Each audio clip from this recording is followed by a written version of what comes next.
Podcast City Network.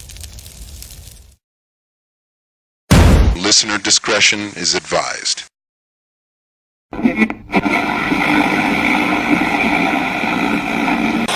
is time to play. You're listening to The Everett Lee Show. Let's go! A shot of entertainment to the head. No doubt. Sit back, relax, Put your drinks up!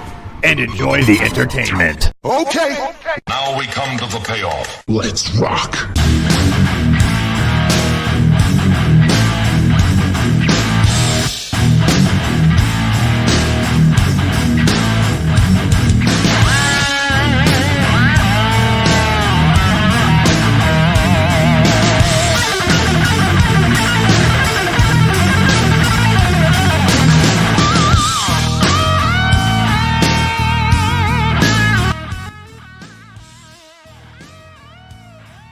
Welcome, everyone, to the Everett Lee Show podcast. I'm Everett Lee. Quick shout-out to everyone who follows me on Twitter. You can follow me at the Everett _Lee and Facebook.com/Everett Lee. Click that thumbs up. And, of course, Podcast City Network, the official host of the Everett Lee Show. Well, ladies and gentlemen, tonight, got a great podcast tonight. I have a guest on that has not been on Everett Lee Show podcast for quite a while, man.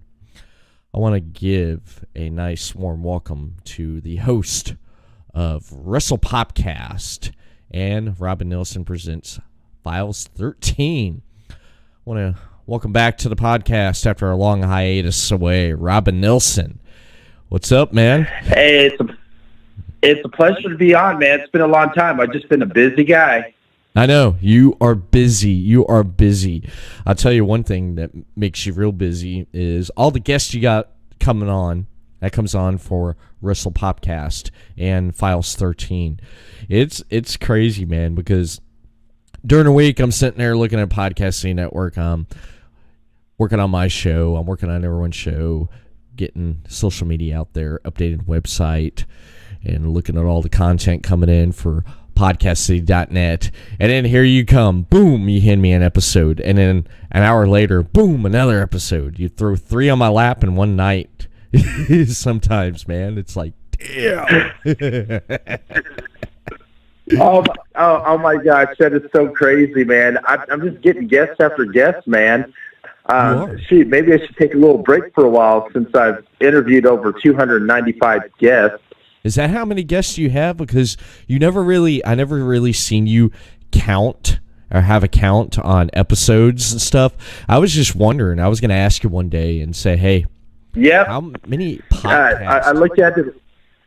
Yeah, I looked at it last time. It was like 290. I have 290 episodes. 290 episodes? God dang, yes, man. Sir. Congrats.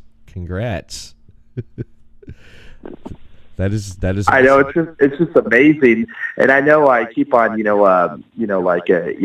you all these episodes and stuff, but it's just fun. I just like interviewing and learning different things each way I go. Yeah, that's what it's about, man. It's like getting guests. I know when you get a guest or guest hits you up. I know one night I was sitting there talking to you, and we're sitting there talking, FaceTiming. You're like, camera goes off, you're like, hey, hold on just a second, and then you're like, I got a message, and you're like, someone wants to come on a podcast, hold on, and then you're like, okay, I'm good, and then it's like, hold on again, and you go off, and then you're like, okay, all right, scheduling interviews, it's like people are reaching out to you. How do you feel about that, with people actually reaching out and saying, hey, I want to come on your podcast, I want to promote this going on, or I want to do this, and just talk about things? How do you feel about that? Hey, I like it. Like I said, I have interviewed over 290 people. I've been doing this for about like 2 years, and it's great because I just get word of mouth. Because every time I have somebody on, they enjoy it. Stuff. They said I have the great fun. Coming on your show. It's neat to talk about other subjects besides wrestling, which I do on my podcast. I'll talk about how they got into business and their memorable moments. But I like to also push it to the other side, what they enjoy outside the ring. Like hobbies, any other great stuff, and it makes the guests feel more relaxed and they really enjoy it. Because they'll be like, something. I'm glad I never get a chance to talk about what I like besides wrestling. Thank you for that. And then, and also I go to like different wrestling promotions everywhere and stuff. And I get people coming up to me going, "Hey, aren't you Robyn Nelson from Wrestle Podcast?" It's like, yeah. And, there's a lot of people I don't know, it's like, or people come up to me, it's like, oh, okay. That's great. That's great. And now, when you're go ahead. When you get a guest, say you contact a guest or a guest contacts you and they want to come on, you set the date, you set the time and everything. How do you prepare for that guest? How do you prepare? What do you do? Do you already know that guest off already and you already know what you're going to ask? Or do you go ahead and jump in, do some research, get the notes ready, and then you fire off from there? It depends on the guest. If I'm not real familiar with the guest I'm having on that I want to share the story, because I like to share stories of, wrestlers in the indies, I like to get their, story out if they appeal to me, If I'm not quite sure who, I don't know who they are, I'll go and, look all over social media, do research on their matches, find out what they enjoy outside the ring, and then, talk to them a little bit to, fill them out to make it, more comfortable between us when I do my shows, instead of being awkward going, what should I ask next? But if I know the wrestler real well and, for a long time, I really don't need to take notes because I know what to ask. I know what they like. I know how to, steer the show to make it really good to get their story out there. Oh, okay. Okay. That's awesome how you do that and how you already know the guest, you already know what to ask, and then doing the research and stuff. Has there ever been a guest, and I've had this before, I had this actually a few weeks ago, a guest where you don't really have nothing on them, and where do you go with questions? Well, if they don't have nothing on them, if I don't see anything on like YouTube or anything about them, I will pry in their social media. If they have like Facebook or Twitter, I'll pry and just scroll down there and find certain things that appeals to me to ask that question, and just go down there, and then you like take notes on it. So when I have them on, they'll be like, "Hey, how'd you know about this and this?" Because I'm not that much on YouTube or whatever. Basically, what you need to do is just go look if they have social media. Just go on there and see what they like and, what their matches are, or, especially ones who are just starting out. That's only had one or two matches, starting out. You just got to look in there and see where they trained at. Just look at some of their matches and stuff that they do, and that's how you do it when you can't really find somebody. Or another way to do it too, if you can't find anything, is you look at some of the wrestlers or their mutual friends they've worked with, and go talk to them, to get some information, or they'll steer you the right way to, get that correct research so you can have that successful podcast. Okay. I've never really thought it that way. I never really thought about asking the guest, his friends, and about some information and stuff. And speaking of friends, Mr. Deathmatch Wrestle Podcast is in the Twitch chat. He says, "Hello, Everett Lee, and your guest, the one and only Mr. Brother Love of Wrestling, Mr. Robyn Nelson, Wrestle Podcast." And he says, "Big props to my friend Robyn, killing the pods." Hey, thank you so much, Mr. David C. Russell. Rock on, brother. Keep on doing what you're doing, man. Yeah, definitely. Definitely. He's probably sitting there smiling. He's probably getting all excited. He's probably going, "Oh yes, I wish I was in this conversation. Dang it! Oh man, I'm jumping for joy right now." He probably is. He probably is. Yes, sir, he said. But David, just like Damien said a few weeks ago or a couple weeks ago, it's just me and Everett tonight. Oh, you got to love Damien. See, Damien Saint is a great, pro wrestling manager. He's managed a lot of great people, especially he's managed this 7-foot giant named Paxton Calloway over at Battle on the Border Pro Wrestling. They Denham Blevins, who runs that, paired him up with Paxton Calloway, and you need to check out some matches. He's a big boy, and recently he was at the WWE Training Center training and learning because they were eyeing him. And when Damien Saint is with him, he makes Paxton look good. Damien Saint, I have a lot of great things. He's a great guy. He's a great manager. He's also refereed a lot of matches too, and he's outside of Chicago. And he's a great friend, and I got to know him pretty well. I consider him like a friend, not like acquaintance or anything. He's just a cool all around guy. Mm-hmm. He is. I love talking. I love talking with Damien. I had him on a couple weeks ago. I hit him up a month ago when I was preparing for guests to have, and I was talking with him. I actually hit him up. It was during WrestleMania weekend, during WrestleMania 35. I was sitting there watching the Hall of Fame, and remember the incident where Bret Hart got jumped by that crazy idiot that jumped him? And then the funny thing about that is afterwards when he got arrested, did you see Ronda Rousey's husband co-cock him? Yeah. I got on Twitter there. And I was looking at the stuff that people are putting out there on him and just what happened. And I sent out some things to people on Messenger there. I messaged people. I was like, Bret Hart got jumped at the Hall of Fame. And I hit Damien up. And Damien was like, dude, he's like, I was at a show tonight and someone tried to jump one of the workers there. I was like, what? And he's like, and in some other place, it was like he's like, was it a full moon out tonight? Because people jumping the barricades is jumping talent. It was just crazy.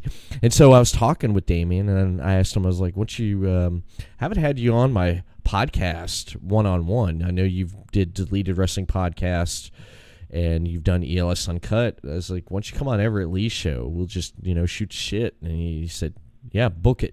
So I had him come on a couple weeks, and it was just great. He's a really good guy. And when you went to, has it been about 2 years or a year since you went to, it was last year, All In, up in Chicago. And you went to StarCast, and you met Damien there. He was there doing a, was it EHF? Show, or he was doing something. He was doing a show there, and you met up with him. How was that? Oh, it was pretty cool, man. It was just neat how we first met. It felt like, we knew each other. We weren't like complete strangers. It was pretty cool. Mm-hmm. So, I got to talk to him a little bit, get to know him. And then for dinner, he came up to meet my friend David and I, David Stockwell.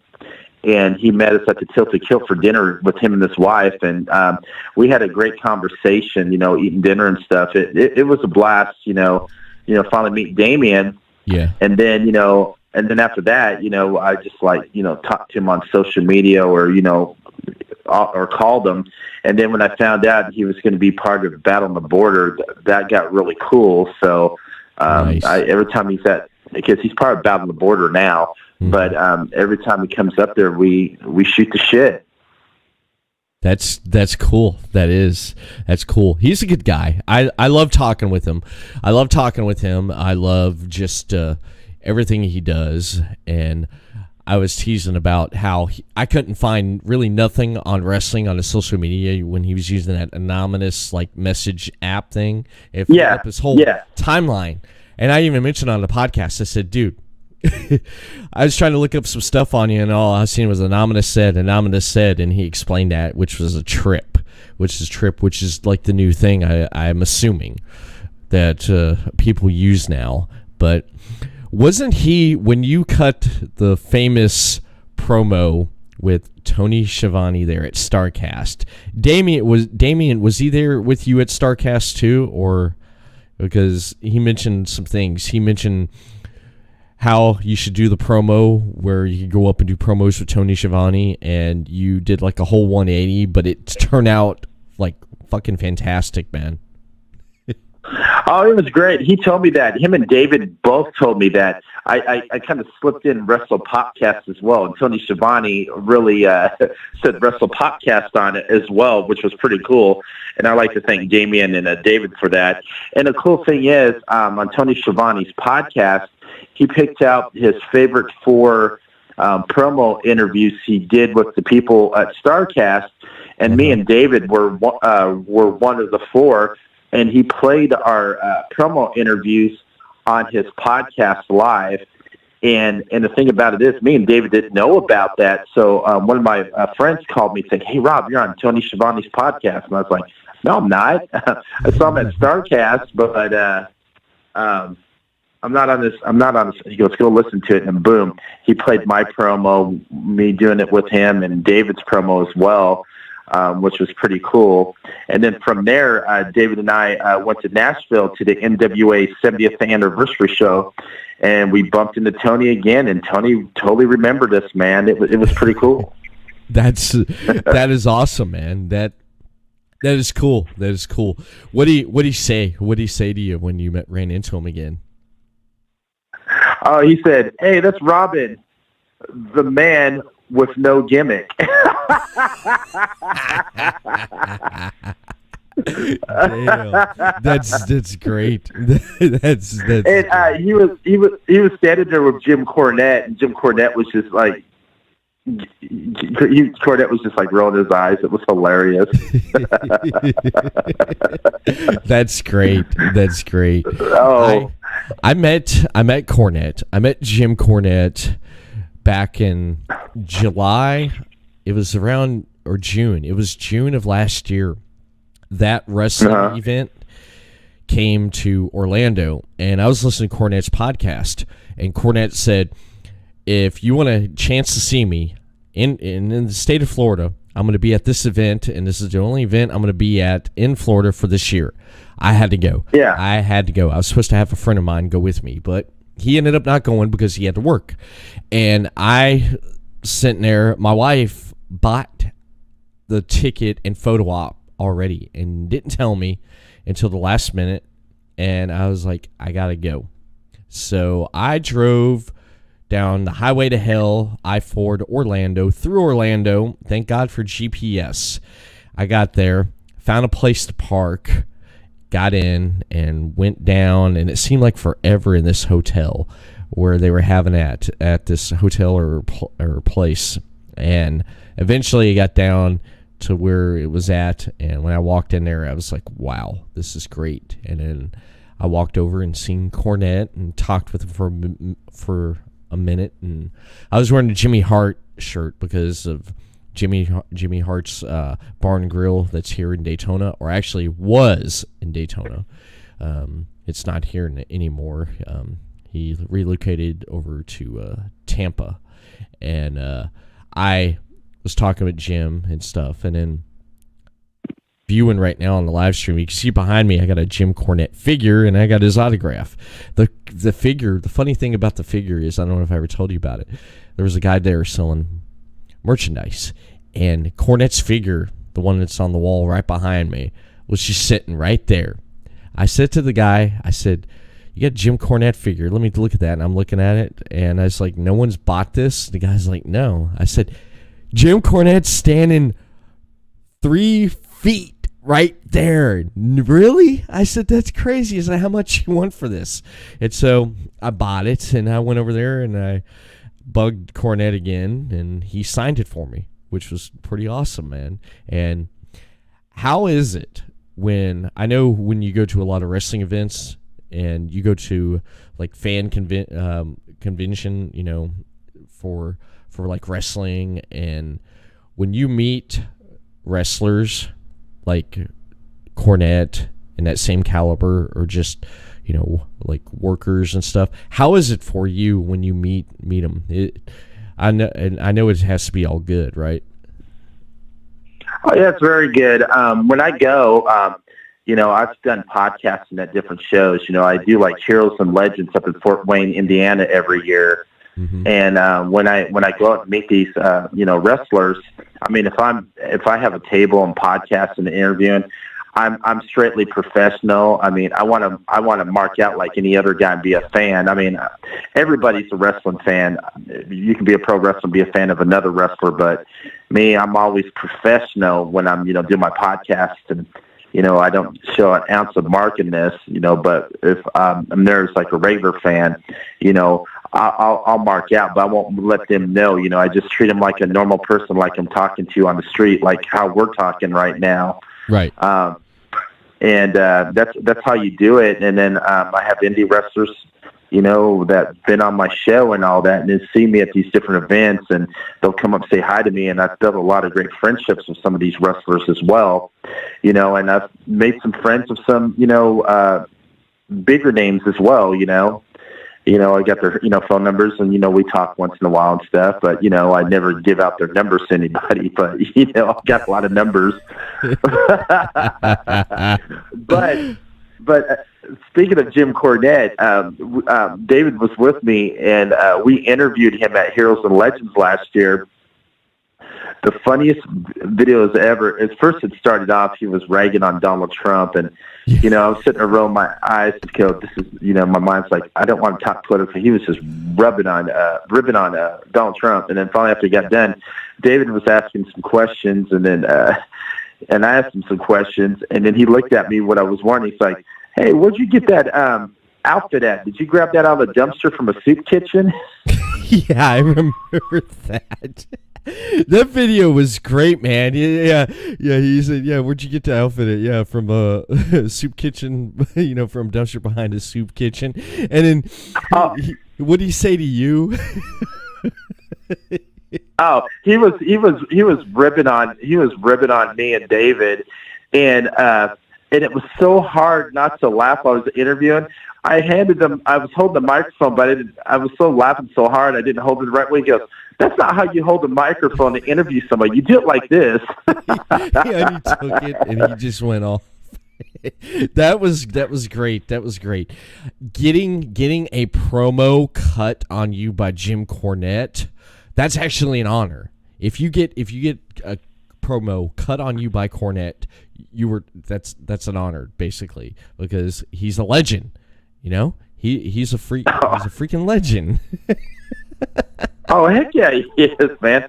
And, like I said, I've met a lot of big names. One of my favorite interviews I did, I had a NWA legend on, Nikita Koloff. Yes. That was a great interview. He's a very humbled man, and it's just great interviewing, some of the guys back from the day. They have, to me, when you interview them, it's so easy. You really don't have to do any research. You can just answer certain questions, and they flow with it, which is great. You don't have to worry about answering questions because, they'll take it over, which is pretty cool. But, man, he was a great interview, man. He was. I listened to that episode. I loved it, man. And what do you think about that? This guy is Russian, okay? Character-wise, Russian, sang national anthem, got a lot of heat back in the day, and people just hated him. And then he's actually a guy from Chicago. Yep. Well, he grew up poorer in the projects and out there as well, and when he was growing up, he wasn't really a wrestling fan. He was focusing on playing football because he got, he went to play college football. He was scouted out by the NFL as well. And Right. then he played football with Road Warrior Animal, and Road Warrior Animal's like, "Hey man, why don't you try, wrestling?" So when Jim Crockett called him up, he didn't go to no training school at all, man. They just pushed him in right in there. So when he did his first, TV taping for NWA, he didn't have any wrestling training, and he went in there and did his thing and won his match.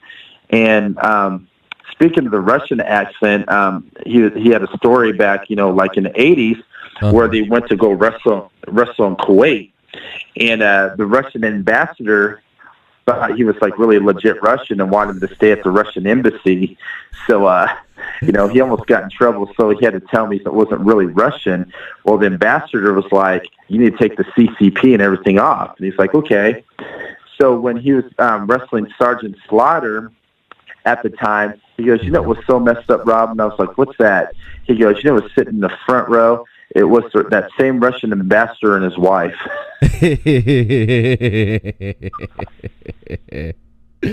That's great.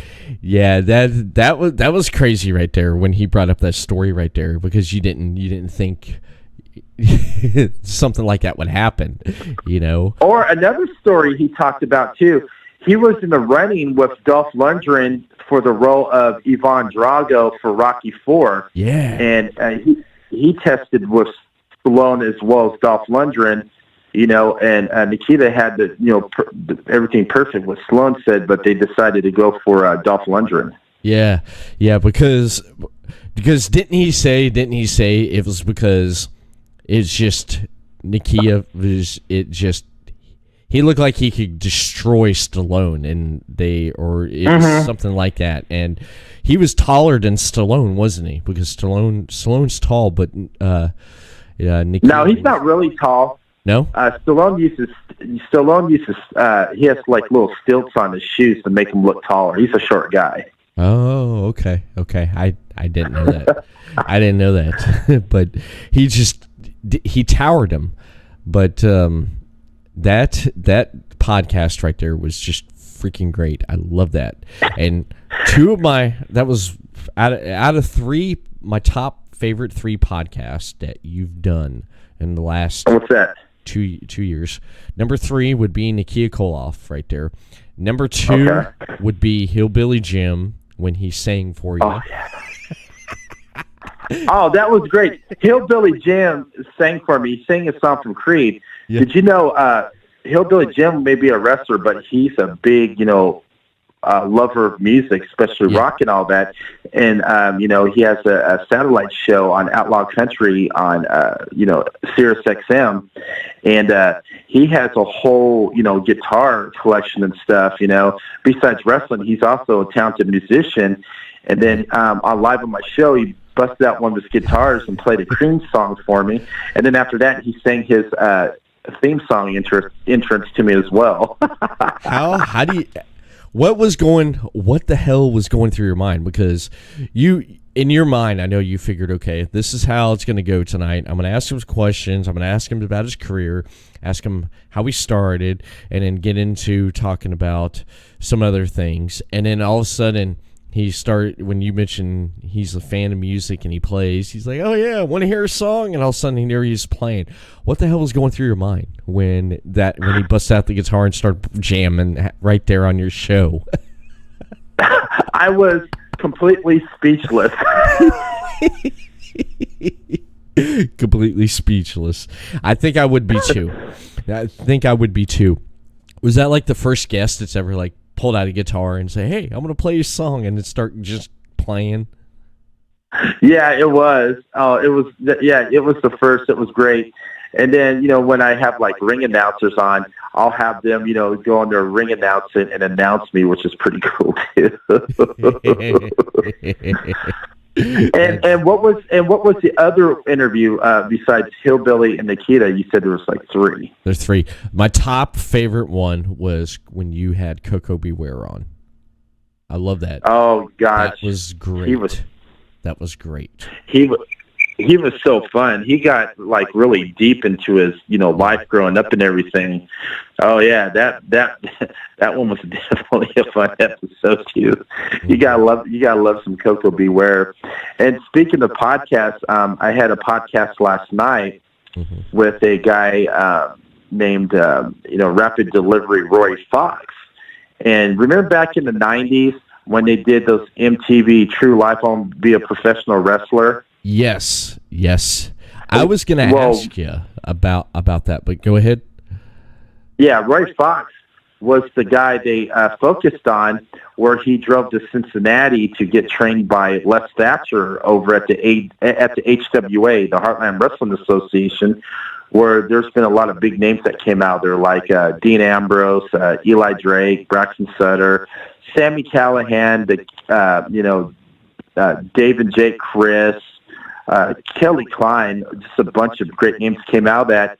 So they followed him about him becoming, a pro wrestler, and he learned from, Les Thatcher, and he wrestled for a little bit over in the HWA, and then later on, he wrestled over in the WWF at the time before it was the WWE, and he had some great stories about when he was working for Vince, and then after that he went and got real big over wrestling all over Texas, and it was a if you get a chance to listen to it, you should. It was a very fun podcast. He enjoyed so much. He had so much stuff to do. We're going to be doing a part 2. Nice. I remember watching that back in the 90s when that came on, because it was great, because I remember him trying to find a gimmick and stuff, and when he found the gimmick and everything, he went with it, and it was, I can't believe he's still wrestling. I forgot about him, man. I didn't even know that he was still working, and it's amazing that he's still working to this day. That's amazing, and I don't really remember him back in WWE. I don't know. Did he? I'm gonna have. I'll tell you a couple cool WWE stories. He wrestled Haku. That was his first match ever. He wrestled Haku. Okay. And then this a second run over in WWE. He was on ECW TV when they had the ECW show through WWF. Yeah. And he was known for the infamous tights situation. He was wrestling Zack Ryder, and his tights ripped in half, just trunks. Yeah. Why he was wrestling. And so from there, Chris Jericho started, getting a kick out of it, about it, and he wrote that match and story in one of his books about that whole situation with Roy Fox. And so later on, Roy goes up to Chris, and he's like, "What's up with that? You put me in your book, Mm-hmm. So Chris Jericho invited him to one of his concerts when he was doing Fozzy, and he went into his tour bus, and they did a podcast interview where he talked about the whole thing, because before Chris and Zack Ryder would always laugh about that time, and then Roy's like, "What about me, man? I want to share my side of the story." So yeah, it was pretty cool. That's great. I can't believe he's still wrestling, man. I still can't believe he's wrestling. I remember watching him on MTV back in the day, the Made series back in the day, and I did watch the episode where I Want to Be a Pro Wrestler, and they were talking about a lot of wrestlers, and they focused on him. And then they focused on Triple H and China at the time when they were together, traveling around. Yep. And then this other guy, I remember he was trying to be a wrestler. That didn't work out for him, and then he quit. But Rory just went on, and I can't believe that, man. That's amazing. I'm gonna have to listen to that episode. I'm gonna have to listen to it because it was pretty good. And Les Thatchers gave him this gimmick. They called him Rapid Delivery. So they made him come out as a paper boy gimmick, riding a bicycle. I remember that, man. I mean, it's a gimmick, man. It has to work, because when you start wrestling, I mean, for example, and I know this, you start out, you got to start somewhere. Once you get in there, like look at Triple H terrorizing. You remember that, terrorizing? Yeah. Trained by the Killer Kowalski.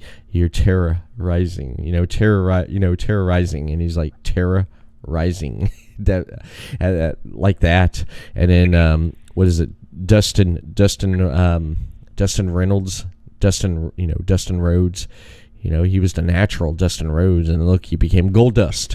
One person, John Moxley, Dean Ambrose. Oh yeah, Dean Ambrose, and I love it how he's back to John Moxley again, because I remember him during the HWA days, which we talked about as well. And I love that video, what he was doing. He was breaking out of prison, and I think that's like a slap to WWE. It's like, hey, I'm breaking out of this. I'm not going to be controlled anymore. I'm going to be John Moxley. And I'm dying to see where he's going to go with the whole him going back as John Moxley. Right now, I think that's the greatest thing that's happening in indie wrestling right now. It is. And did you notice that, you see, his contract ended last night at midnight? That video and that promo was dropped on his Twitter account, of John Moxley's Twitter account, which he hasn't used since 2012, and dropped on there like at 12:01. And I woke up this morning and seen that John Moxley has broke the internet, and people are excited about it. People were foreshadowing like that, like the prison thing. I heard people talking about that. They said, yeah, that's him basically breaking out of WWE or breaking out of the Ambrose Asylum.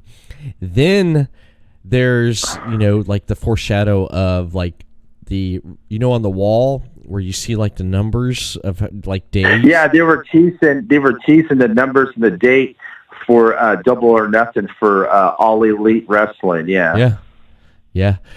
Double Elite. Yeah, Double or Nothing and All Elite Wrestling. And in the Viper Room, when they showed the Viper Room, when you just walk in with the dice that says 2 and 5, that's something right there. And then him getting chased by the dog, it was supposed to be the big dog, foreshadowing Roman Reigns. Just a lot of stuff going on in that, Oh, and it was great. And that 2-5 dice you see him rolling, that was like it could be a tease for Double or Nothing at the All Elite Wrestling show in Vegas. That could be like a little tease too. So. Oh yeah. David says right here on the chat, he says that he was at the scene at GCW at Mania Weekend. He says, Robyn, he was seen at GCW at Mania Weekend. And he said, I told you, Everett. You might have told me, but I don't know. You tell me a lot of things, David. I can't think of it. What you haven't told me. Well, like I said, Moxley is not a stranger to hardcore matches because, when he left HWA, he wrestled over at CCW, Combat Zone Wrestling. He was in a lot of, bloody, death matches and hardcore matches too, where he started out before he was founded, to the WWE.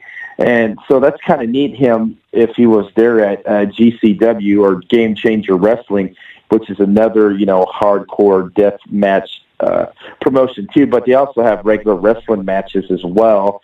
So that's kind of cool. Mm-hmm. I didn't know he was at CCW. I do have to give props to David C. Russell for pointing that out to me, because I think on one of the podcasts one night I pulled up some John Moxley stuff and I was like, wow, I didn't know he was in this.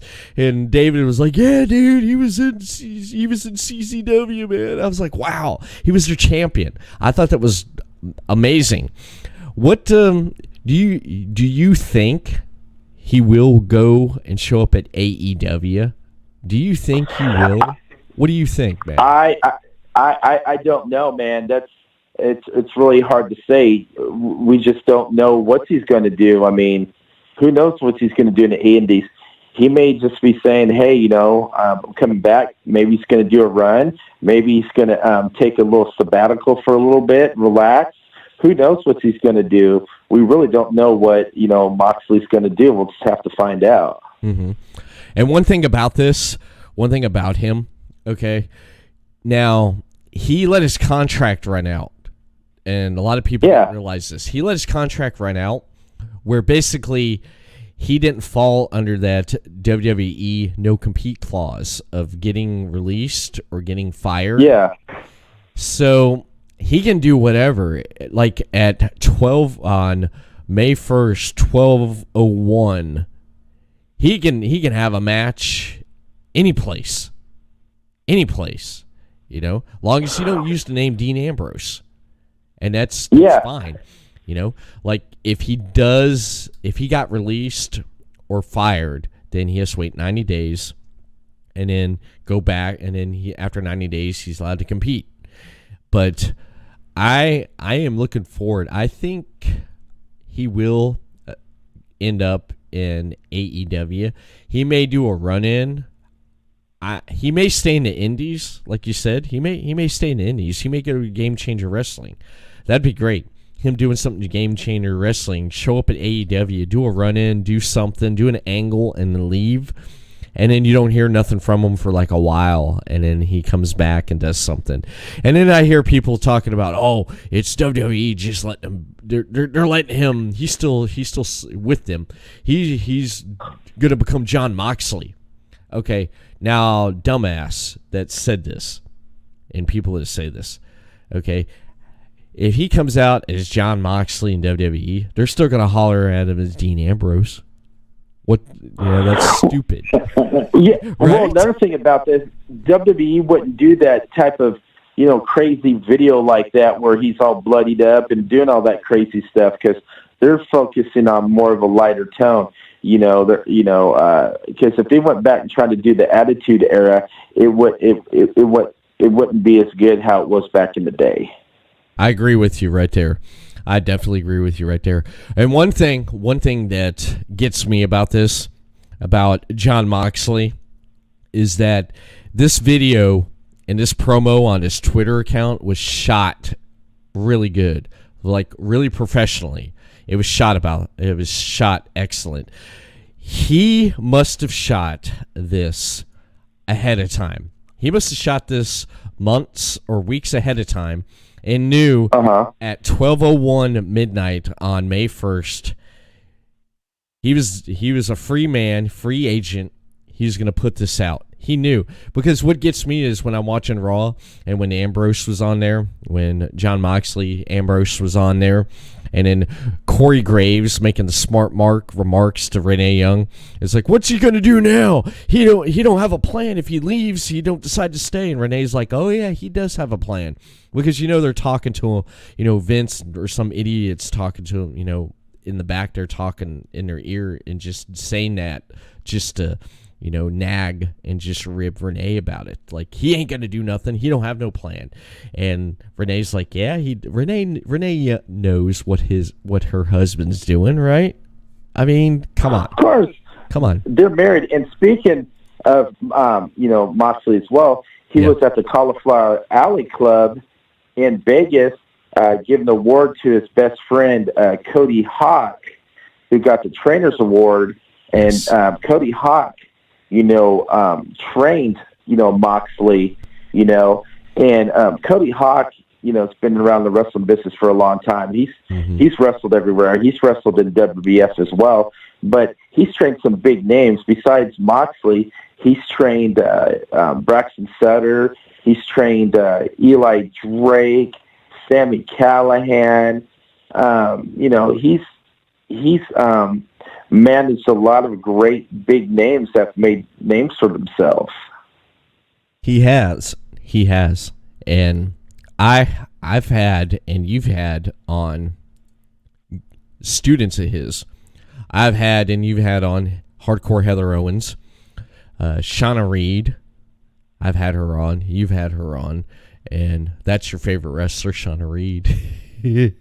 I know. Me. Oh, I know. She told you that story. Me and her have that love-hate relationship. Oh, yeah.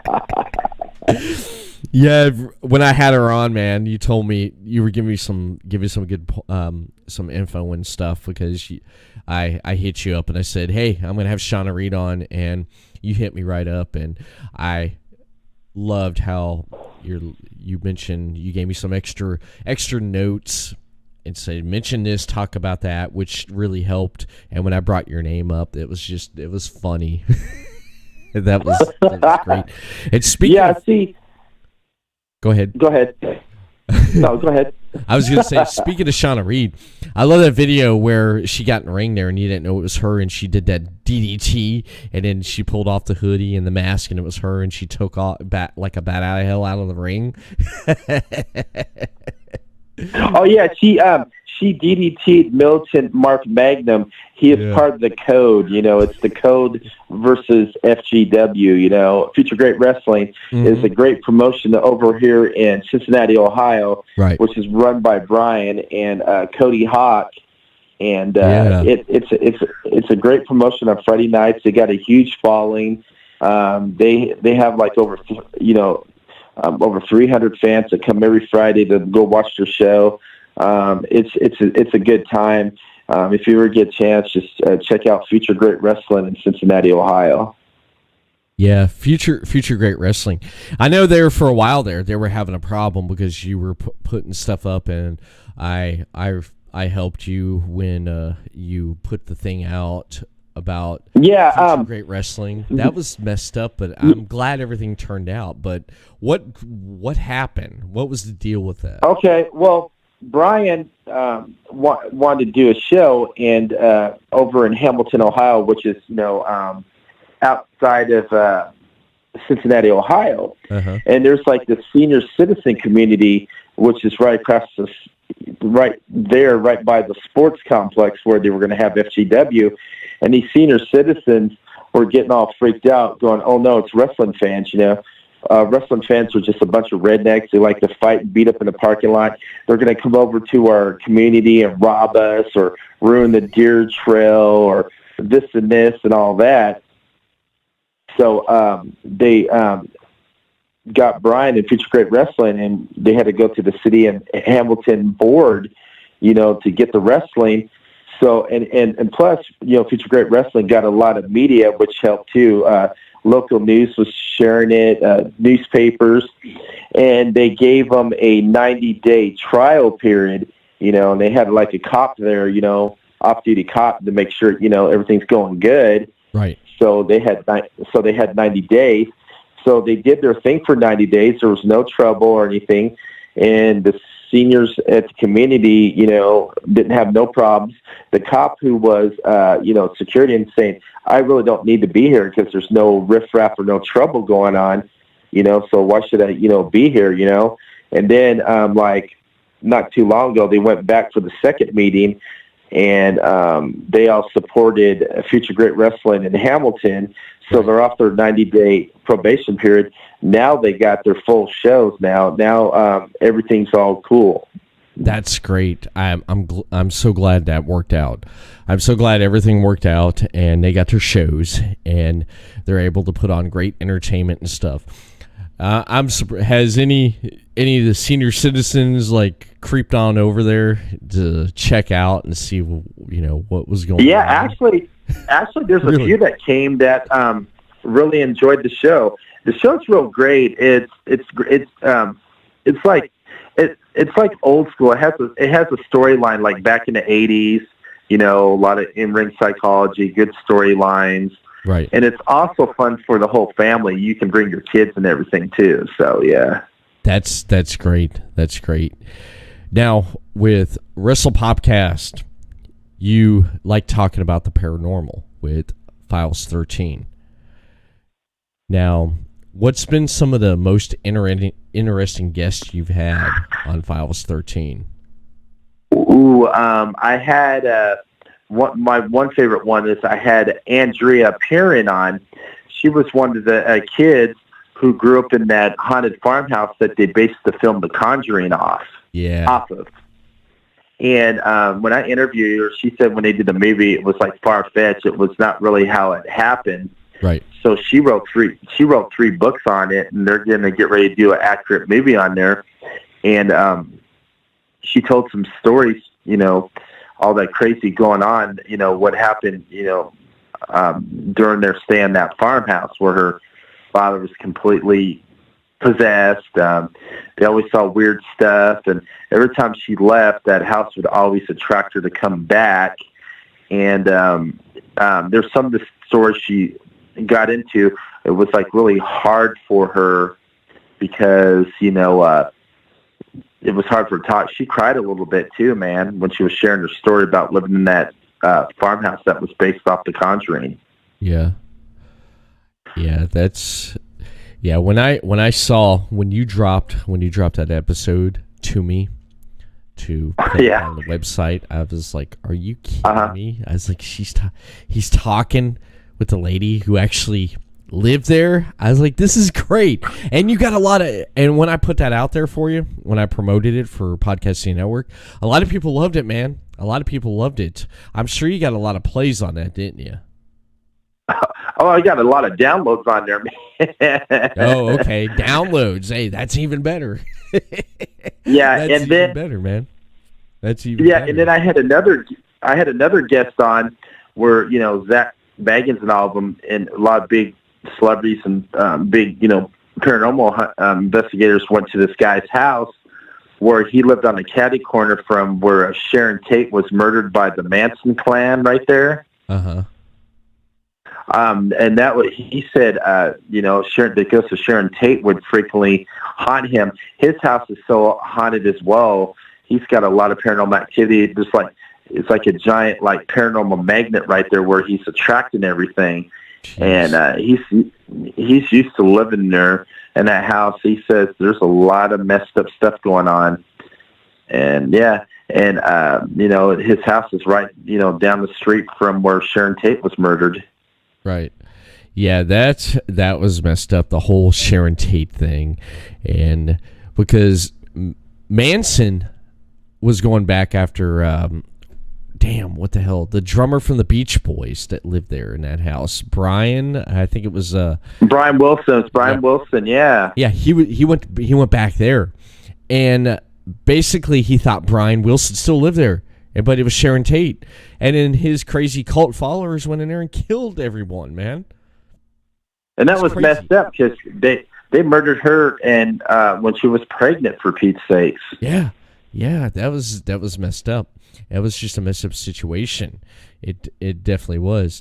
I heard that house in the early 90s went up for sale. And a rumor was, I heard that Trent Reznor bought the house and recorded the whole Downward Spiral album in that house. Wow, that's wild. Man. Yeah, I heard that. I don't know if it's true or not, but I heard he bought the house and recorded the Downward Spiral there. And he, Downward Spiral is one of the great albums of the 90s because it had Closer on it and a lot of other songs there. But apparently, he bought that house. No one wanted to buy the house. No one wanted it because of what happened. Trent bought it, stayed there, recorded Downward Spiral, and then I guess he sold it or he moved out or something. I don't know what happened, though. But I heard that's a story there, that he actually stayed there and recorded the Downward Spiral, which I think it's just crazy,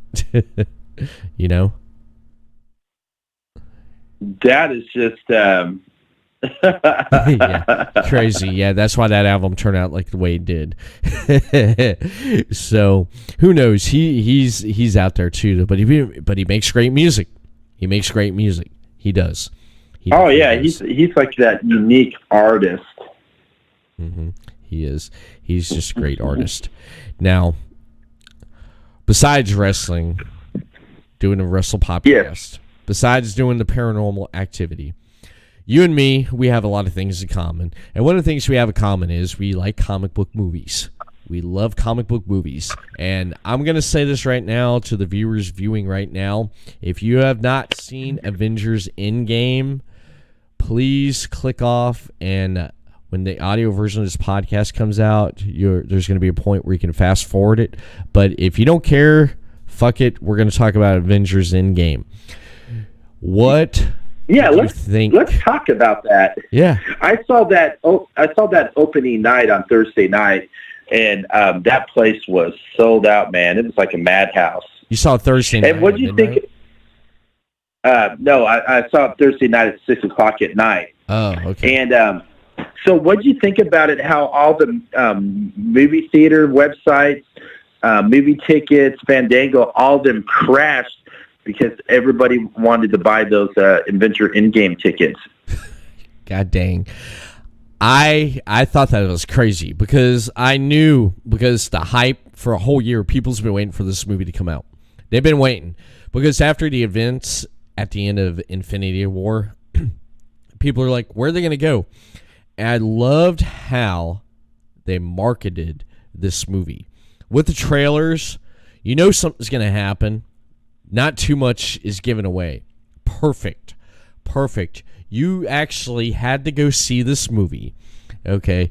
You actually had to go see this movie to find out what the hell are the remaining Avengers going to do. And with the addition of Captain Marvel. I was disappointed with Captain Marvel, but she played her purpose. And just the beginning of the movie. Dude, Thanos. Oh, he was on vacation. He was a farmer. He was farming. He used his armor like a scarecrow for his gardening and stuff. He was just relaxing. Mm-hmm. He was, which is pretty crazy, and and the whole movie is great because it finished the Infinity storyline. It finished all the storylines for the 14 years Marvel's been going on.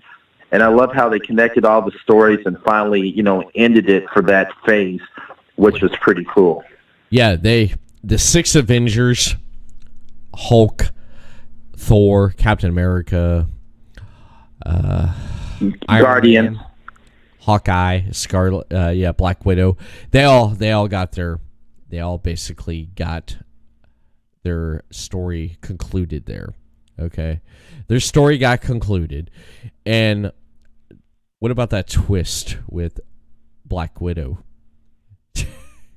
Damn. Oh, that was crazy. It was her and Hawkeye. They went to go get one of the stones and all Soul that. Stone. Yeah, the Soul Stone, and they're fighting who's going to sacrifice because one of them, once you go down there, you're dead. Yeah. And so the cool thing about it is Black Widow sacrificed herself because she knew Clint, had kids and a wife and stuff. Mm-hmm. So she tricked Clint and ended up, sacrificing herself so he can get the Soul Stone. Yeah. That was crazy. That was crazy right there. I didn't expect that. Clint had nothing to lose. The beginning of the movie, man, was tear-jerking, man. When Clint was out there and then his family just dusted. Oh, yeah, disappeared because it was happening at the end of what Thanos did when he did the snap of his fingers. Mm-hmm. And then everywhere you go, you always saw people disappearing, especially with Ant-Man when he came back. Yeah. Remember how he went back to his ex-wife's house? Yeah. And he knocks on the door, and it's like, it's like, it was. He saw his daughter. She was like a little bit older and stuff. Yeah. Yeah. Because he was gone for. Yeah, because he was gone for a long time. Because they thought, he died and all that, and then he was trying to find the love of his wife, the Wasp. So they had that special cemetery of all the people that disappeared in the dust. Yeah, yeah. He was looking for hope, and because remember at the end of Ant-Man and Wasp, the mid credits scene. Remember that? Yeah. Yeah. Yeah. Because we saw what happened with them. He got stuck in the quantum zone, and he was stuck in there for 5 years. And he comes out, and he's like, "Oh, what the hell?" And it was just because it seemed like he was in there for a minute, and he comes out, but it seemed time passed. It was 5 years, man, 5 years, and he played the biggest part in the movie right there. Because if a rat didn't step on the thing, that was funny when he comes back and then he's sitting there with the camera with the sign, "Let me out." Oh, I know that was funny. Yeah. Or what? That's so great, and I love how they did the whole tie-in with the Guardians as well. Mm-hmm. Yeah. And then what do you think about Thor 5 years later? He was lazy with a big beer gut, and he was drinking beer.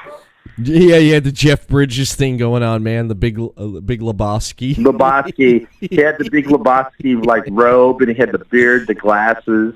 That was funny. I like seeing the guy from Thor Ragnarok, the big rock guy, was hanging out with him sitting there playing Fortnite. I know that was so funny. And then that was great. That was great. I liked it when he's sitting there and they're talking. They're like trying to figure out at what times is the best time to get the stones. And then they're like, Thor is like, tell us about the reality stone. He's sitting there and they're like, is he awake? Yeah, I know, that was great. That was. And a hopeful movie is there's a lot of characters in that movie that sacrificed themselves. Yeah. There was like a few more characters that died as well. Yeah. For example, let's talk about Tony Stark. 5 years later, he was married to Pepper and he had a daughter. Yeah. Yeah. He if you look at it this way, the MCU movies, okay, this story, 22 movies 10 years later. Okay, it started with Iron Man and it ended with Iron Man. Yeah, it did, and I love how they did that. Yeah. And he, how he sacrificed himself and brought everybody back to the Marvel, universe and stuff. Everybody came back to life again. Yeah. And then when he died, the cool thing I liked about his funeral is they had every character from everybody from all the movies. And if you notice, the kid that was standing at the funeral by himself, yes, that was the kid from Iron Man 3. Yeah, I remember that because my wife asked me about that. Who was that kid? I said, that's the kid from Iron Man 3. And she's like, I never did see Iron Man 3. And so that means Tony must have kept a close relationship with that kid if that kid was, there at that funeral. Yeah, he must have. He must have. And it was actually, you said Tony was the one who brought everyone back. It was Bruce. Remember, he put the glove on and he snapped. Oh, that's right. Bruce did. Yeah, Bruce was smart Hulk. He was half Bruce and half Hulk. Yeah, what'd you think about that, man? Remember how he did that? Because Tony had it first, but he couldn't control it because he wasn't powerful enough, and that's how he died. And then when Bruce took it over, he had the strength to overcome that. Yeah, he did because of because of who he was. But in that last moment right there, because he looked at Strange, he's like, is this the only way to beat him out of that 14 million you thought of? And he was like, I can't tell you. And that was, remember in Infinity War, Doctor Strange looked at 14 million ways to defeat Thanos. He said there's only one way to do it. And they did it. Captain Marvel, when she came in during the fight scene at the end, dude, that was great.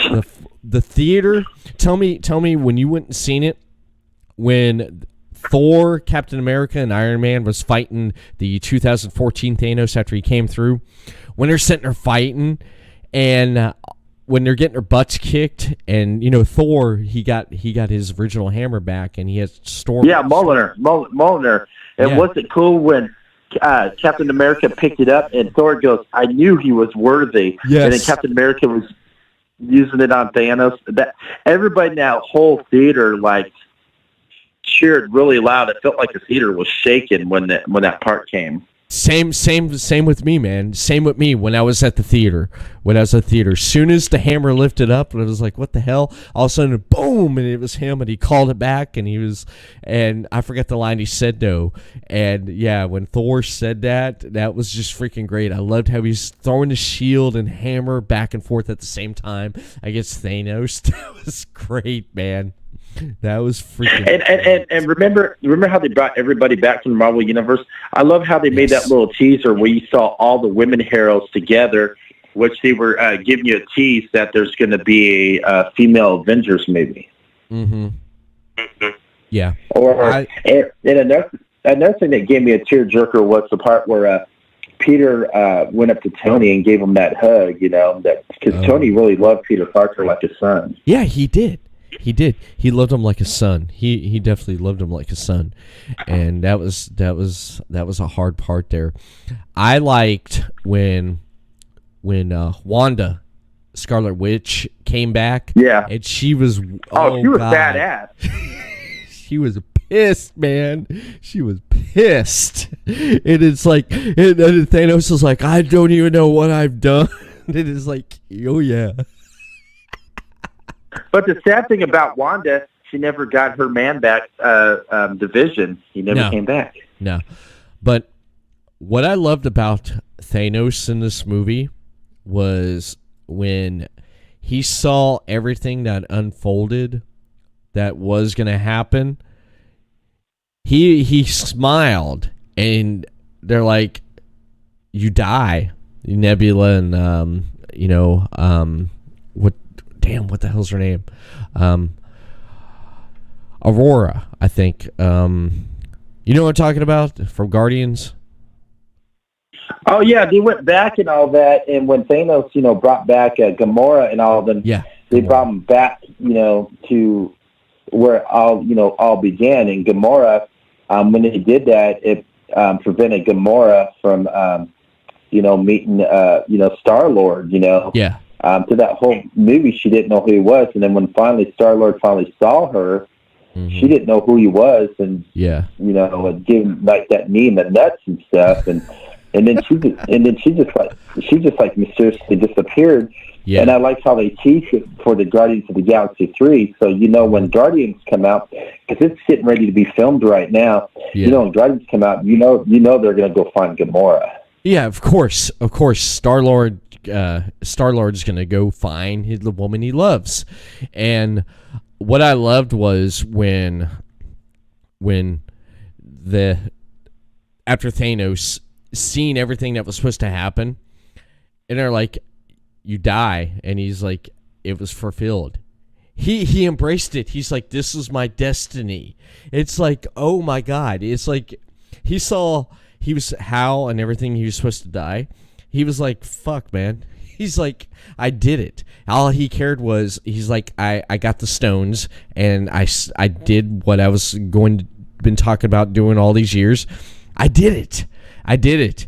And he was just, he embraced it. That right there, to me, I was like, this is one badass villain. He's like, fuck, I died, okay, so what? He's like, I snapped my fingers, I did what I needed to do, and that I wiped out half the universe, so, I died, okay, so what? I accomplished what I needed to do.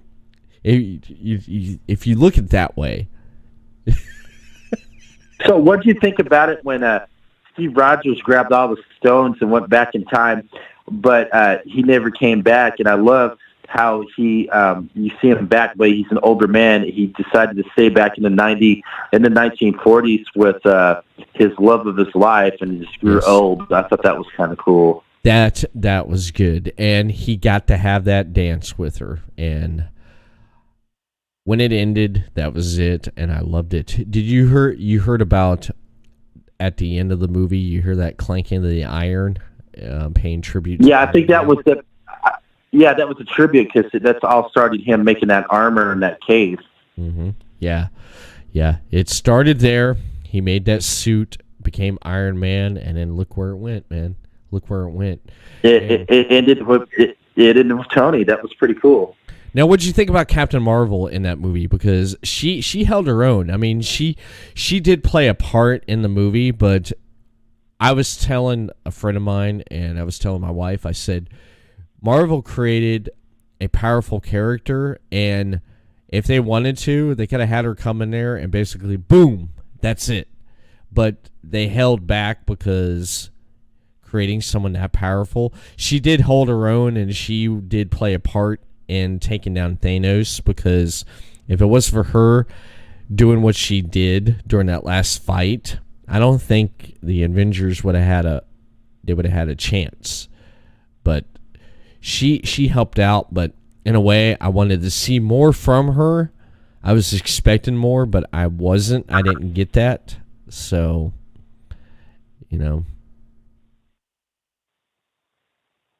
that was great. That whole movie was great. I just like how he gave it an ending, and it was good. I really enjoyed it. I thought it was a fun film. Mm-hmm. I did too. I can't wait for it to come out on Blu-ray, because I'm going to get it. I have most of the Marvel movies on Blu-ray, and I still haven't got them all yet. But I'm going to get them all just to have as a collection. I am. I got the first Thor and Captain America and the first Avengers movie on Blu-ray. And Captain America, the Winter Soldier. I have that. Now, on DVD, I do have Iron Man. I do have the first Iron Man. Okay. And the Incredible Hulk with Edward Norton. You can't forget about that one. That was part of it, too. The MCU leading up to, where they got to 22 films later. But this past weekend was crazy with the Avengers. And then to top it all off, to end it on Sunday night, Game of Thrones. Oh, my God. Game of Thrones. Oh, my God. I was so speechless. It was an hour and a half, the most bloody, brutal war that we ever seen so far. So far of the final season, this has been my favorite episode. Yes. And but the one thing I didn't like about it was the cinematography, because it was filmed so dark, you couldn't really see anything. Yeah, it was a night battle. The cinematographer. Yeah, I know that, but it was really hard when they were filming on certain actors. Of course, it was. Yeah. And it was sad. There was a lot of characters died on there, like Killjoy. I like Killjoy, who was protecting Bram, the Third Eye Raven. Yes. And I love how he sacrificed himself to protect him. But the cool thing is, I liked how Arya Stark came by and killed him with that blade, the metal dragon blade. Yeah. And she did that one move she learned from that guy from the Many Faces. Yeah, the faceless man, the man with no face. Yeah, she learned that because my wife pointed that out, and she said that she learned that. And I had my friend over. I rewatched the episode yesterday, and I had a friend of mine over who didn't see it and wanted to see it. And he was over, and he said, yeah, it's like that's the second time she did that, and I forgot about it. I forgot about that. And yeah, she did learn that from him, the faceless man. And that was a shock right there, man. Arya Stark killing the Night King. I'll tell you this. I'm tell you this. She killed, once she killed the Dark King, the Night King. Mm-hmm. All the dead died, man. And then another sad thing was, Daenerys, the one who used to be the king's hand before Tyrion. Yeah, he sacrificed himself too, and she really took that to heart. She really cared about him, and that was sad. But the cool thing is, he sacrificed himself because he loved her more than just being a friend too. Yeah. Yeah, he loved her, but she didn't love him back the same way, and that was tearjerker right there, man. But he went out dying, man. He basically fought till the death to protect her, and when he was down, my friend pointed this out, and I watched it because remember when he got stabbed and he was down, he stood back up. Yeah, and he just kept on freaking fighting, man. He kept fighting until he was done. And the Night King showed how smart he was. I liked how when he brought the storm in where they couldn't light the trenches, and the lady in red had to light it because Daenerys was so far up she couldn't see down. That was smart. Yeah. And then when he got knocked off his dragon, he's fallen. He's just sitting there just falling. And then when she got above him, and when she had her dragon burn him, it didn't burn him. And he was like, huh. And then when he was walking off, and Jon was trying to track him down, and when he turned around and he raised a new army of the fallen comrades around that was fighting to kill the dead. Damn. Oh, that was wild because Jon wanted to kill him. Mm-hmm. Or what do you think about the dragon fight where they were in a on the dragon fighting the dead dragon? That was cool too. Dude, that was freaking great. I loved my favorite shot out of that out of that episode was when they went up above the clouds and the moon and everything. I want to get that picture. I want to put it on as a background on my computer. I love that shot, man. But, they thought that was a great idea. Let's get up above the clouds and we can have a good Nah, man, he comes up. You don't know where he's coming from. It's like Jaws coming at you. You don't know where he's coming at from below, but he's coming for you. And that was great, the dragon fight. Do you think that second dragon's dead when John's on, or you think he's wounded? I think well, that dragon got attacked by the dead a lot too. Was taken down. I have a feeling the dragon's wounded because you didn't really see it really dying. I think the dragon was really wounded and stuff. Yeah. Or what do you think about that? What do you think about the Hound going back to help Arya Stark, man? Yeah, because he was gonna give up. He's like, there's no fucking way we're gonna beat him. He's like, well, tell her that. What's his name? The guy who came back 19 times. Oh yeah, with the fiery sword. Yes. But he sacrificed himself for the Hound and Arya. Yeah, he did. He definitely sacrificed himself. And the perfect thing I liked about the Red Witch, I love where she told said she was going to kill herself after the war's over. And you see her walk into the snow, and she takes that magic amulet off, and then she turns into her 800-year-old self and just dies. Yeah. Because everything she said, if they were talking about the story for this started in season 3, and they built it up to it. Because I love the part where she said when Arya runs into the lady in red, it says, "I know you," mm-hmm. and she's like, "You said we'll meet again," and she said, "Yeah," and she said, Arya said to her, "You said I'll have green eyes, brown eyes," and then she said, "and blue eyes." And then when the White Walkers are trying to come in, and she said, "The God of Death, what do you say to the God of Death today?" Or what do you say to the God of Death? And Arya says, "Not today." And then she walks off.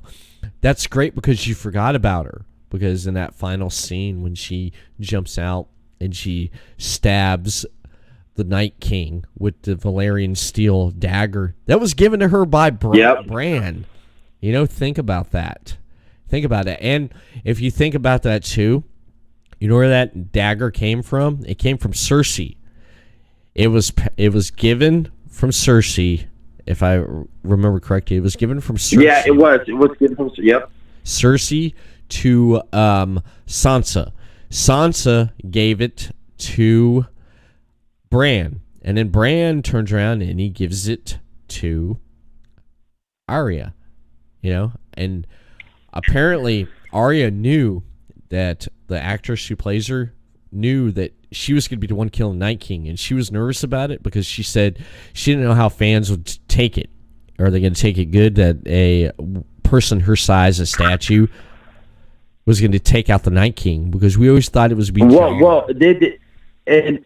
also didn't take it lightly when she had that sex scene with that blacksmith. God, I know. It just killed me about that. People were freaking out about that. Like, no, she can't do that. It's like, dude, she don't know if she's... Honestly, okay, Robyn, okay. It's, the army of dead's coming, and you're in a place with the opposite sex, okay? Okay. All right?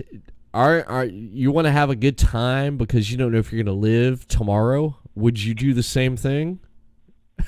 Oh heck yeah! But let's hope it's not like if it was all the Night's Watch where it's all men.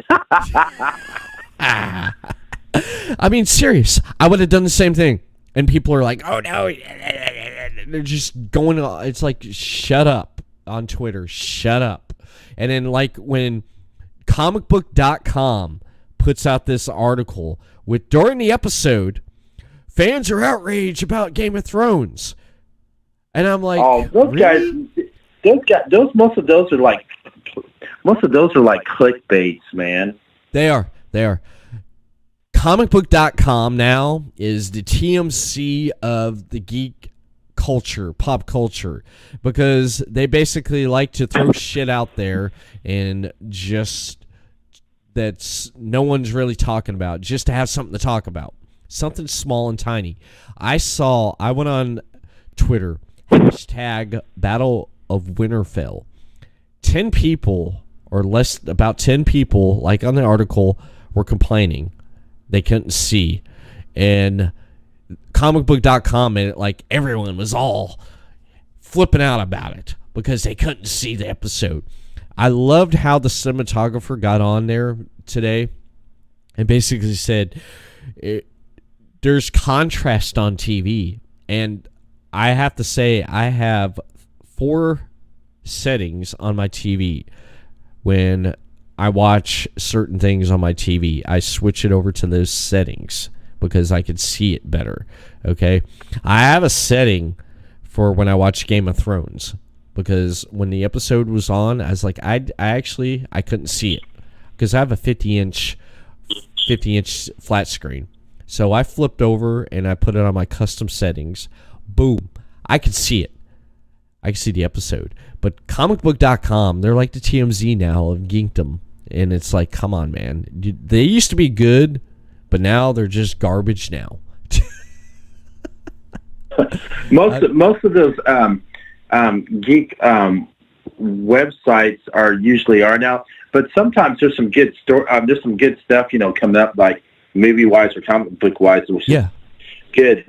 But most of these, geek sites, I mean, I'm guilty of reading them too. Most of them are just turning out into being clickbaits.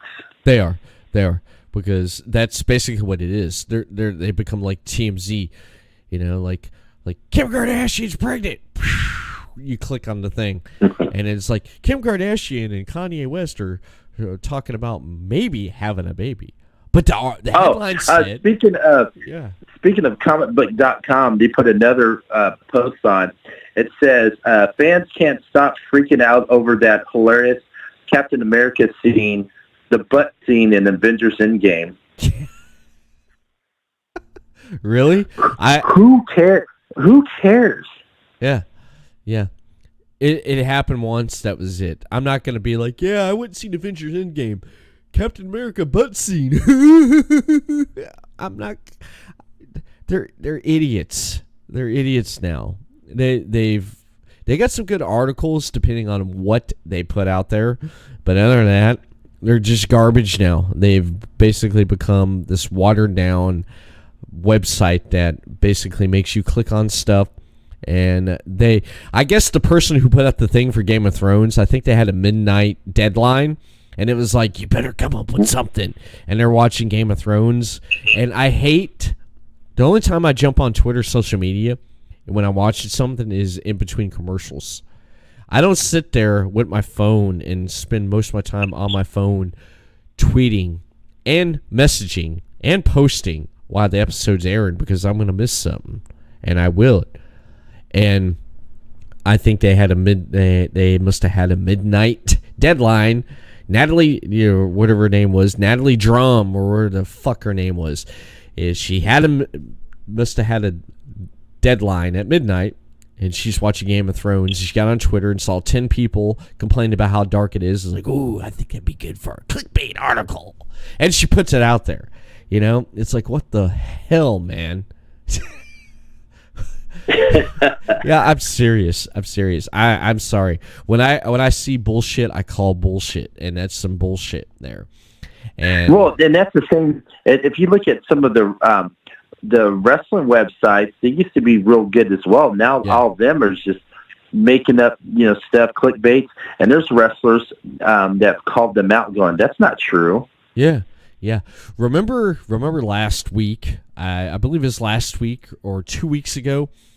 Remember the CM Punk incident where he had a mask on, he did a run-in for an indie show and left? And all these websites are blowing up about it. It's like, everyone's excited. CM Punk, he did something with wrestling. Oh, my God, he's coming back. Oh, my God. You know, it's like, did you ever actually watch the video of that? Yeah. I thought it was crazy. Now, did you see the reaction in the faces of everyone when he comes running out, he does his bit, and then he leaves? No one really cared. It was like, okay, all right, so what? A guy runs in, boom, and that's it. But then other places are like, but it was CM Punk. It was CM Punk. It's like, get over it. At first, I'm like, bullshit. I was like, he's wearing the same sweater he was wearing, hoodie. But then when it was actually confirmed it was him, I'm like, oh, okay. I was like, he did a run-in. Okay. CM Punk only does something when he believes in it or if it's a friend that he's close with. He won't do nothing unless he's 100%. He's going to put 100% into it, and he'll do it. Like when he did UFC thing, he put 100% into it, and he did that. He has friends in the wrestling community, and he did this because that's what he wanted to do. And he was supposed to take the mask off, and thank God he didn't, because the internet would have blew up. They would have blew up, man. They would have exploded like the Night King did on Game of Thrones this past Sunday. Oh, man. But I just, you're right, man. Some of these wrestling sites and some of these comic book sites, it's just crazy now. And it's crazy. That's the world we live in, Robyn. And it's like you said and I said before, I love how things were back then because things were so much simpler. Like with wrestling, I wish sometimes I didn't know. I wish things were still kayfabe. I do. Oh, I miss those days. I do. I wish things were kayfabe, but this is the world we live in now. This is definitely the world we live in. But hell, man, we had an amazing weekend just with Avengers and Game of Thrones and everything, and I think. Here's another thing. Ringside News just posted this up. CM Punk booked on night of AEW Double or Nothing. Okay. Let's see what this has to say. This is from Ringside News. I'm curious now. It said AEW's Double or Nothing event is going to be a big show. The Elite obviously want to put their best foot forward, but it very likely won't include CM Punk. CM Punk is currently booked to be on commentary during the May 25th event. This is taking place in it's like a different event. And then they said odds are CM Punk will be plenty busy that night, so don't expect him at Double or Nothing. All right. So why are you saying he's booked on AEW or Nothing when you're saying he's not going to show up? I mean, what kind of fucking clickbait article is that? You see, that's the shit that it made you click on it, right? You see, they did their job. They made you click on it, man. They fucking made you click on it. That's what gets me about let's see what some of the I like reading comments from other people. It's so funny. Yeah, the comments section's funny. What's some of the comments? Oh, here's what one guy said. He said, "Wow, it literally says CM Punk will most likely not show up. Saved you a click." Oh, that's great. And he goes like this. He's booked that night, but not there. Y'all. This guy's like, y'all trick you with the headline. Ha ha ha. Yeah, made you click on it. Just love that. And then this one guy did a meme that said, "Sit down, Mark," with Punk. Yeah, you got a CM Punk mark there. Okay. My thing about CM Punk is if he decides he ever wants to return to wrestling, he'll do it. Okay? Mm-hmm. And if he wants to do a match, he'll do it. He wants to stay in UFC, do MMA, he'll do it. And well, he's still signed with UFC anyway. Yeah. I heard that he's going to be doing commentary, which I think is great because he's excellent on commentary.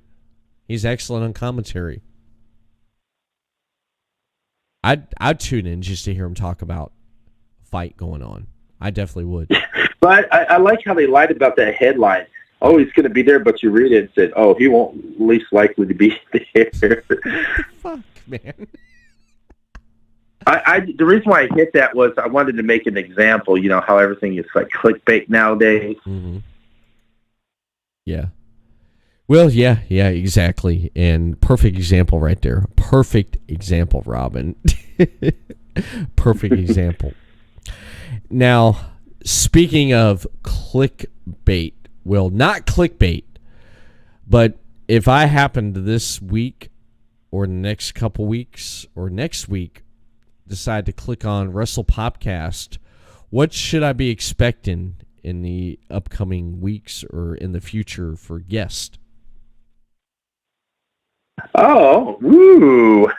Yes, haha! I did a guest with Harley Fairfax tonight. I need to still post, so I got to send that to you. I just did one with her tonight. Nice. And then so far, I'm talking to different wrestlers right now. Scheduling right now. Haven't had any dates set up. I'm working on some guests right now. Okay, that's cool.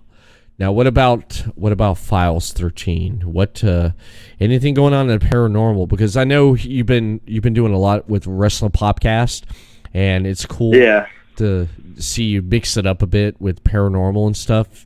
Anything going on with that?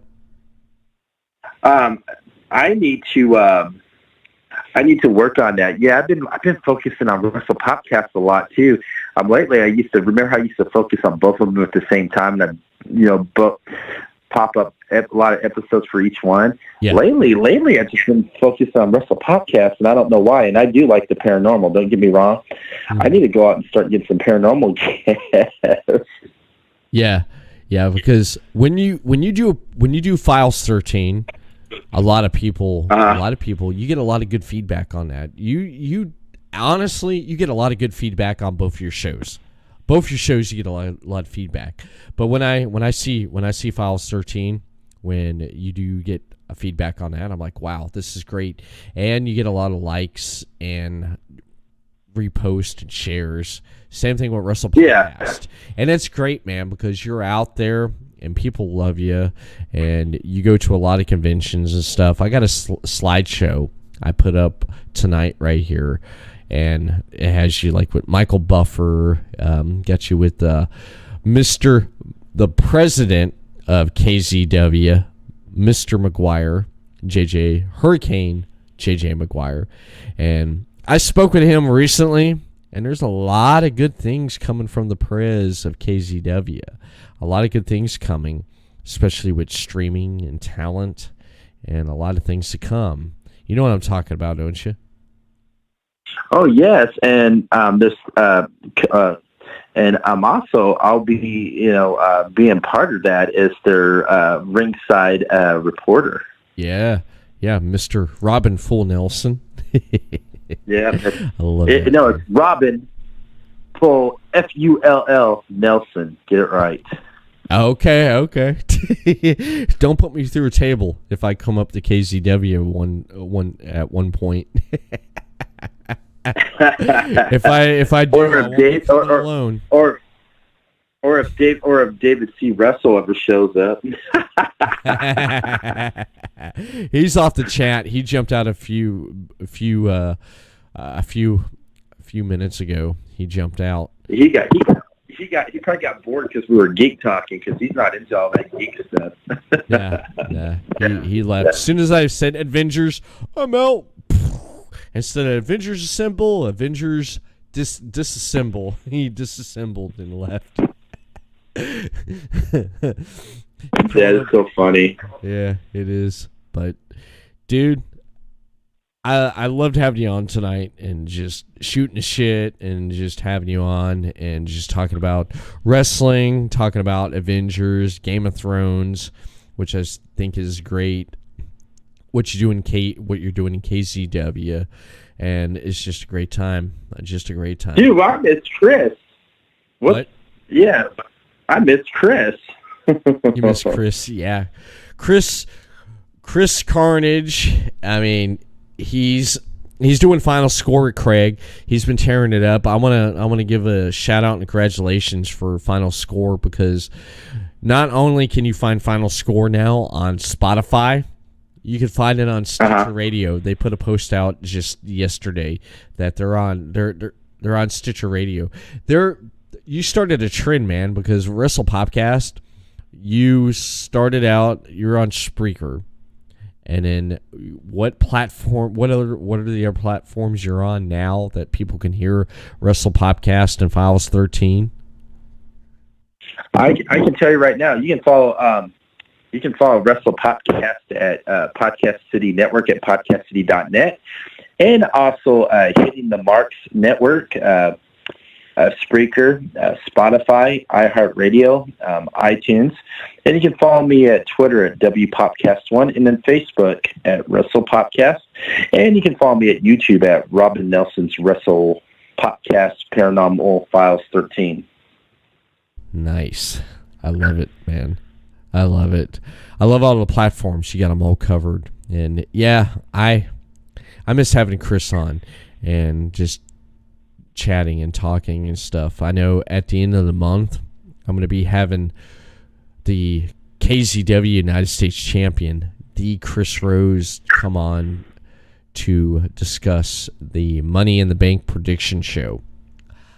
I was at a KZW not too long ago, and I met Chris Rose. He's a nice guy. He is. He's awesome. I've had him on the podcast plenty of times on about all three different podcasts. This one here, the Everett Lee Show, Deleted Wrestling Podcast, and ELS Uncut, where he got into it with Jeremy Rage. I thought was great. Jeremy Rage. Oh, that's awesome. Man. I didn't expect that, man. I'm like, oh God, I got something, But Chris Rose has come on, and he's we did a WrestleMania prediction show, which I thought was great, and he's coming back towards the end of this month to do a prediction show for Money in the Bank. I want to ask you real quick here, one last thing. Money in the Bank, it don't seem like it is anymore, where talent has to earn a spot to be able to climb that ladder and take that briefcase now. They basically is like, oh, here's you have now for the match. There you go. What the hell, man? What the hell? Dude, you have to also know, too, WWE's been dropping in ratings a lot, too. Yeah. Yeah, they have. I actually fell asleep last night watching SmackDown. And when the last time I fell asleep watching SmackDown was years ago when I was sick. That's a long time ago. I fell asleep watching SmackDown because I was sick. I was watching it last night. I fell asleep during the Roman Reigns match in the B team match. I did. I was out. I woke up 4 o'clock in the morning, and I was like, what happened? I looked 4 o'clock in the morning. I was like, son of a. I was like, I got up, went back to bed, and I woke up an hour later trying to wake myself back up. And actually, I didn't even want to wake up this morning. I was sitting there trying to fix a pot of coffee, and sitting there, I got on the computer, and freaking dog and daughter wakes up, and it's just like, oh my God. So I ran to the bathroom and jumped in the shower to get away from everybody. Oh, that's crazy. My morning sucked. But hey, I want to say, this was fun, man. I'm glad you invited me on to shoot the shit. Yeah, I loved it, man. I loved having you on. And before I close this podcast out, I want to mention that you can follow Robyn Nelson's Files 13 and Wrestle Popcast right there on the screen right there, and those listening on podcastc.net over on the Podcast C Network, your top source for independent podcasting. You can also follow Podcast C Network on Facebook, Podcast C Network, and send them a tweet on Twitter at PodcastCNet. Be sure to subscribe to the Podcast C Network on YouTube for latest content and shows uploaded on the YouTube channel. And subscribe and follow right here on twitch.tv/Podcast City Network for when the Everett Lee Show, Final Score, and many other shows, part of the network, of Podcast City Network, go live. You can catch and go back and replay. But also, you could follow the Everett Lee Show on Facebook, the Everett Lee Show. Give a follow and a thumbs up. And on Twitter at the Everett Lower Score Lee. And Instagram, when I get around and post the stuff there, Everett Lee Show. And then follow the Everett Lee Show on YouTube for the audio portion of this podcast, which will be available, and previous podcast on the channel.